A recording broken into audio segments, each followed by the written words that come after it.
আজকে আমরা ইংলিশের lesson 4 the beauty and the best মানে সৌন্দর্য এবং পশু এই গল্পটা পড়ব। তো এই গল্পটা পড়ার আগে আমরা একটু জেনে নিই এই গল্পটা কিসের ব্যাপারে। দেখো, the beauty and the beast is a traditional fairy tale of France and is not authored by any one specific. মানে হচ্ছে এই যে the beauty and the beast যে গল্পটা, সেটা হচ্ছে একটা রূপকথার গল্প। এটা হচ্ছে ফ্রান্সের একটা ঐতিহ্যবাহী একটা রূপকথার গল্প। এটা ট্র্যাডিশনাল গল্প, অর্থাৎ পুরনো। এই রূপকথার গল্পগুলো কীরকম হয়, মুখে মুখে প্রচলিত হয়। অর্থাৎ আমি একটা গল্প শুনলাম কারোর মুখ থেকে, সেটা হচ্ছে কাল্পনিক হতে পারে, এবং সেই গল্পটা তার মুখ থেকে আরেকজন শুনলো, তার মুখ থেকে আরেকজন শুনলো, এইভাবে কি চলতে থাকে গল্পটা, একজনের মুখ থেকে আরেকজনের, মানে একজনের থেকে আরেকজন শোনে এবং শুনে শুনে এই গল্পটার একটা প্রচলন ঘটে। এবং এর নির্দিষ্ট কোনো লেখক নেই যে গল্পটা পড়ব। এবং কি বলছে, ইট ওয়াজ রিটোল্ড বাই সেভারাল ফেমাস রাইটার্স। বিভিন্ন বিখ্যাত লেখক এই গল্পটাকে বিভিন্নভাবে বর্ণনা করেছেন। Animation films have also been made on this story. এই গল্পের ওপর ভিত্তি করে বিভিন্ন অ্যানিমেশন চলচ্চিত্র, বিভিন্ন এই কার্টুন জাতীয় বিভিন্ন সিনেমাও তৈরি হয়েছে। তো মূল গল্পে আসা যাক। Once upon a time, a wealthy merchant lived in a big mansion with his 3 daughters. বলছে এক সময় এক ধনী সওদাগর, মানে একজন বড়লোক ব্যবসায়ী আর কি, তার 3 মেয়েকে নিয়ে একটি বিশাল একটা প্রাসাদে বাস করতেন। All of them were very beautiful. প্রত্যেকটি মেয়েকেই খুব সুন্দর দেখতে ছিল। মানে তারা সবাই প্রত্যেকেই সুন্দরী ছিল। The youngest girl was Belle, এবং ছোট মেয়েটি ছিল Belle. She was known for her loveliness and for being pure at heart. তো এই যে ছোট মেয়েটি বেল, তার কথা বলা হচ্ছে। সে তার সৌন্দর্য এবং মনের যে পবিত্রতা, অর্থাৎ তার মন খুব পবিত্র ছিল, তার মনটা খুব ভালো ছিল। হ্যাঁ, তাই তার সেই সৌন্দর্য এবং পবিত্র মনের জন্য সে খুবই পরিচিত ছিল। আচ্ছা, her sisters in contrast were wicked and selfish. আর তার যে অন্য 2টি বোন ছিল, তারা একদম তার উল্টো। এই যে বলছে ইন কন্ট্রাস্ট মানে কি, সম্পূর্ণ তার উল্টো, মানে তারা ছিল বদমাশ এবং স্বার্থপর। But their fortune soon changed, কিন্তু খুব শীঘ্রই তাদের যে ভাগ্য সেটার পরিবর্তন ঘটল। The merchant lost all his wealth in a tempest on sea. সেই সওদাগর, সেই যে ব্যবসায়ী, সে একটা সমুদ্রের ঝড়ে তার সমস্ত সম্পদ হারালেন। আগেকার দিনে কি হতো, ব্যবসায়ীরা বিভিন্ন জাহাজ নিয়ে সমুদ্রে ব্যবসা করতো এক দেশ থেকে আরেক দেশে। তো সেই যাত্রাপথেই, মানে তার যে সমস্ত জাহাজগুলো তিনি পাঠিয়েছিলেন, সেই সমস্ত জাহাজ তিনি সামুদ্রিক ঝড়ে সেই সমস্ত জাহাজে থাকা সম্পদও তিনি হারিয়ে ফেলেছিলেন। অর্থাৎ জাহাজ ডুবি হয়েছিল আর কি, কোনো কারণে একটা অঘটন ঘটেছিল সামুদ্রিক ঝড়ের ফলে। তা তিনি তার সমস্ত সেই জাহাজে থাকা সম্পদ এবং সেই সমস্ত জাহাজ সব হারিয়ে ফেলেছিলেন। তারপর কি ঘটলো দেখো। So he and his daughters started to live in a small farm house in a village. তাই তিনি এবং তার যে মেয়েরা, তারা গ্রামের একটা ছোট গোলাবাড়িতে বাস করতে শুরু করলো। They had to work hard for their living. জীবিকার জন্য তাদেরকে কঠোর পরিশ্রম করতে হতো, অর্থাৎ বেঁচে থাকার জন্য। জীবিকা উপার্জন করার জন্য কিছু টাকা পয়সা তো প্রয়োজন, তো তার জন্য তাদেরকে কিন্তু খুব সাংঘাতিক পরিশ্রম করতে হতো। Some years later, the merchant heard that one of his trading ships had returned to port.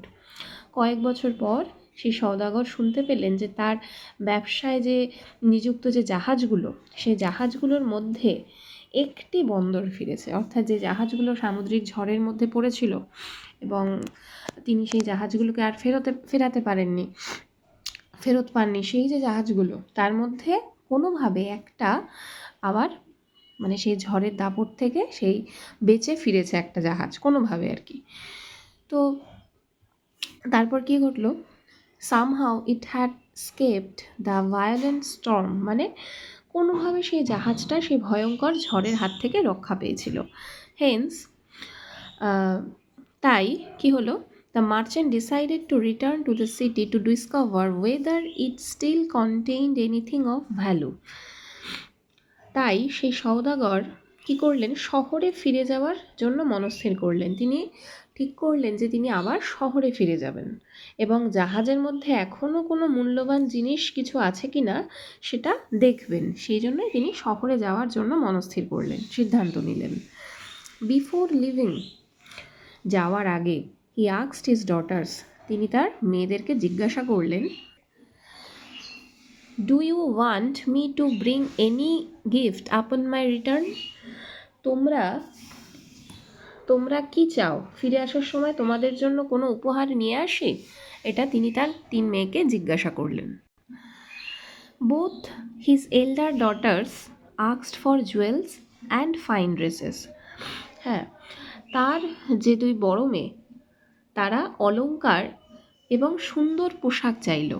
But Belle said, কিন্তু বেল বলল, father promise me you will bring me a rare rose that does not grow in this part of the country. কিন্তু Belle বলল, বাবা আমাকে কথা দাও তুমি আমার জন্য এমন দুর্লভ গোলাপ ফুল নিয়ে আসবে যা এই দেশের কোনো অংশে ফোটে না। অর্থাৎ এমন দুর্লভ ফুল যেটা কোনো সাধারণ গোলাপ নয় আর কি, এটা অসাধারণ কোনো গোলাপ ফুল যেটা চট করে আমরা দেখতেও পাই না, অসাধারণ মানে কাছে কোথাও ফোটে না, এমন কোনো একটা দুর্লভ ফুল, আমার একটা অসাধারণ গোলাপ ফুল হবে অন্য ধরনের, যেটা দেশের এই অংশে ফোটে না। তারপরে কি হলো দেখো, having agreed to her request the merchant set of for the city. তো তার অনুরোধে সম্মত হয়ে, মানে তাদের অনুরোধটা স্বীকার করে সওদাগর শহরের উদ্দেশ্যে যাত্রা করলেন। When he reached the city, he found to his dismay that his ship's cargo had been seized to pay his debts. আচ্ছা, এই যে উচ্চারণটা, নিচে শব্দটা, এটা কিন্তু DEBTS থাকলেও এই বি এর উচ্চারণটা কিন্তু হয় না, সাইলেন্ট থাকে বি, তাহলে উচ্চারণটা কী হবে, ডেটস। ঠিক আছে, তাহলে এবার এটা বাংলাটা বলি।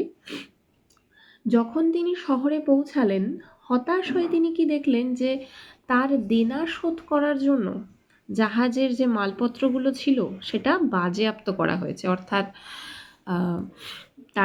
সে তো ব্যবসায়ী, তো এই যে জাহাজে যে দুর্ঘটনাটা হয়েছিল, ঝড়ের কবলে পড়ে জাহাজে যে দুর্ঘটনা হয়েছিল, তার জন্য তার বাজারে কিছু ঋণ, তার কিছু দেনা হয়ে গেছে। অর্থাৎ তার কাছ থেকে অনেকে টাকা পয়সা পায়।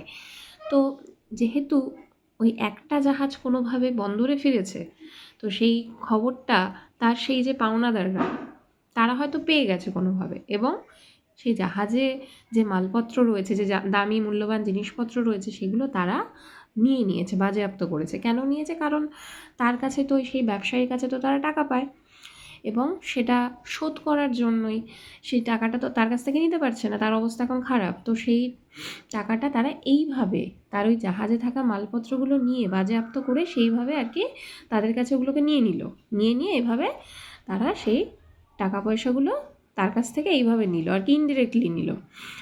তার কাছ থেকে তো সরাসরি নিতে পারছে না, তার সম্পদগুলো বাজেয়াপ্ত করে এইভাবে টাকাগুলো নিয়ে নিল তার থেকে, তার সম্পদের মাধ্যমে। এবার দেখো তারপরে কি হলো, so he was left with no money to buy any present for his daughters. তাই সেই তার মেয়েদের জন্য উপহার কেনার মতো কোনো টাকা তার কাছে ছিল না। While returning, he lost his way in a forest. ফেরার পথে জঙ্গলের মধ্যে তিনি পথ হারিয়ে ফেললেন। Seeking shelter, he came across a dazzling palace and entered it. তারপরে আশ্রয় খুঁজতে গিয়ে তিনি একটা ঝকমকে প্রাসাদ দেখতে পেলেন এবং সেখানে ঢুকলেন, সেখানে প্রবেশ করলেন সেই প্রাসাদের মধ্যে। Inside, he found tables laden with food and drink, which had apparently been left for him by the palace's unseen owner. ভিতরে গিয়ে তিনি দেখতে পেলেন যে টেবিল ভর্তি খাবার দাবার এবং পানীয়, যেগুলো মনে হলো যেন প্রাসাদের সেই দুর্গের, মানে সেই প্রাসাদ বা দুর্গ যেটাই বলো, সেই প্রাসাদের অদৃশ্য মালিক তারই জন্য রেখেছেন। সেই মালিককে তো আর দেখতে পাননি উনি এখনো, কিন্তু তার মনে হতে লাগলো যেন তারই জন্য এই খাবার দাবার, এই যে পানীয়, এই সমস্ত কিছু যেন ওই প্রাসাদের সেই অদৃশ্য মালিক যাকে দেখা যাচ্ছে না, সে হয়তো তার জন্যই সাজিয়ে রেখেছে। The merchant accepted this gift, ate to his heart's content, and spent the night at the palace. সওদাগর বা সেই যে ব্যবসায়ী, তিনি এই উপহারটা গ্রহণ করলেন, অর্থাৎ এই খাবার দাবার পানীয় এগুলো সব খেলেন আর কি, প্রাণ ভরে খাওয়া দাওয়া করলেন এবং সেই প্রাসাদেই রাত্রি যাপন করলেন, অর্থাৎ রাতটা সেখানেই কাটিয়ে দিলেন। The next morning, as the merchant was about to leave, he saw a rose garden and recalled that Bill had desired a rose. তারপর পরের দিন সকালে যখন সওদাগর বের হতে যাবেন, তিনি দেখলেন একটি গোলাপ বাগান এবং তার মনে পড়ে গেল যে বেল একটি গোলাপ চেয়েছিল। Upon picking the loveliest rose, the merchant suddenly came face to face a hideous beast.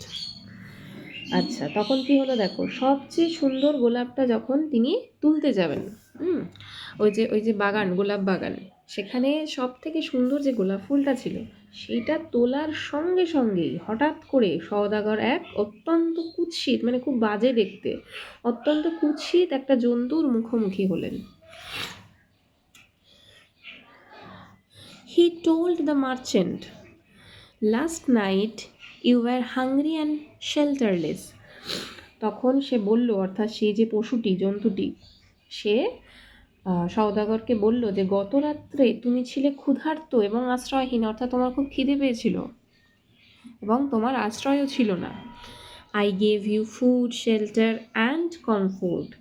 বলছে আমি তোমাকে খাবার, আশ্রয় এবং আরামের সামগ্রী দিয়েছিলাম, আমি তোমাকে এইগুলোর ব্যবস্থা করে দিয়েছিলাম, খাবার দিয়েছিলাম, আশ্রয় দিয়েছিলাম, আরাম দিয়েছিলাম।